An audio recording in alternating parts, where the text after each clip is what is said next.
મહાદેવ હર બધાને કેમ છો તમે બધા? સ્વાગત છે તમારું મારી આ ચેનલના નવા વ્લોગની અંદર। તો આજે મસ્ત મજાના તૈયાર થઈ ગયા છીએ, ભગવાનની પૂજા કરી લીધી છે અને હવે આપણે યજ્ઞ માટે જઈએ છીએ, ગ્રહ વિધાને છે। અને આ દોરી તમને એમ થતી હશે શેની છે, પણ આ કેરી બાંધવા માટે છે, કેરીનું જે બોક્સ હોય ને। અને આ છે આપણી દુકાનમાંથી સામાન લેવાનો હતો, સામાન લઈ લીધો છે અને હવે આપણે યજ્ઞ કરવા માટે મંદિરે જવાનું છે। તો આપણે સ્થળ ઉપર આવી ગયા છીએ। આ છે અમારું ગાયત્રી મંદિર, પણ ત્યાં નથી જવાનું, અંદર અશ્વિની કુમાર અંદર વેદરાજનું જે મહાદેવનું મંદિર છે ત્યાં જવાનું છે। ત્યાં આવી ગયો છું અને આ અમારા ભાવેશ દાદા અને સંજય દાદાએ સરસ મજાની સ્થાપન તૈયાર કરી દીધા છે, પીઠ તૈયાર કરી દીધી છે।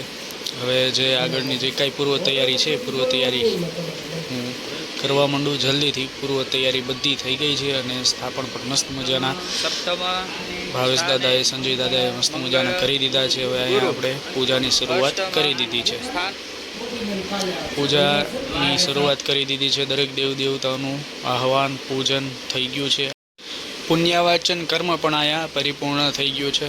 આ છે અમારા યજમાન શ્રી, એટલે ભાવેશ દાદાના યજમાન શ્રી।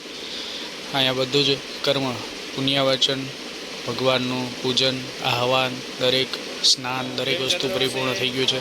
હવે અહીંયા જે ગ્રહનું જે વિધાન છે એનું અહીંયા હોમ પણ અહીંયા પરિપૂર્ણ થઈ ગયો છે, બીડું પણ હોમી દીધું છે, દરેક દેવી દેવતાઓને મંત્ર પુષ્પાંજલિ પણ અર્પણ કરી દીધી છે।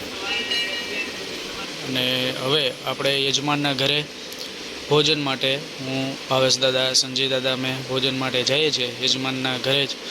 અને જે કાંઈ પણ ગ્રહ વિધાન હતું એ ગ્રહ વિધાનનું યજ્ઞ કાર્ય અહીંયા પરિપૂર્ણ થઈ ગયું છે।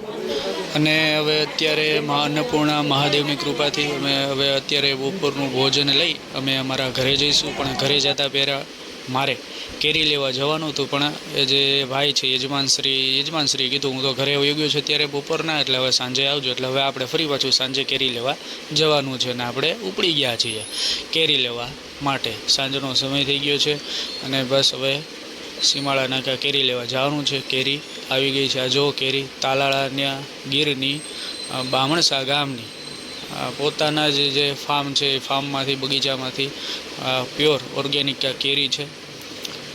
અને હવે ઘર ભેગા થાય છે, કેરી લઈ લીધી છે અને અત્યારે આ શનિવાર છે એટલે હનુમાન દાદાના દર્શન કરી લઈએ। અને આજે મહાદેવના દર્શન પણ અતિ દુર્લભ છે, કારણ કે આજનો તમે એનો શણગાર જો, મહાદેવનો શણગાર કેવો મસ્ત મજાનો છે। આમ જો, જય હો મહાદેવ, હર હર મહાદેવ એમ થાય, આમ જોતા ત્યારે એવું થાય, એવો મસ્ત મજાનો શણગાર આજે કર્યો છે મહાદેવનો। જય હો મહાદેવ, જય બજરંગબલી। તો હવે મહાદેવના દર્શન કરી, બજરંગબલીના દર્શન કરી હવે આપણે આ વ્લોગને વિરામ આપશું। તો ફરી મળીશું આપણે આવતા નવા વ્લોગની અંદર। ત્યાં સુધી મહાદેવ હર બધાને।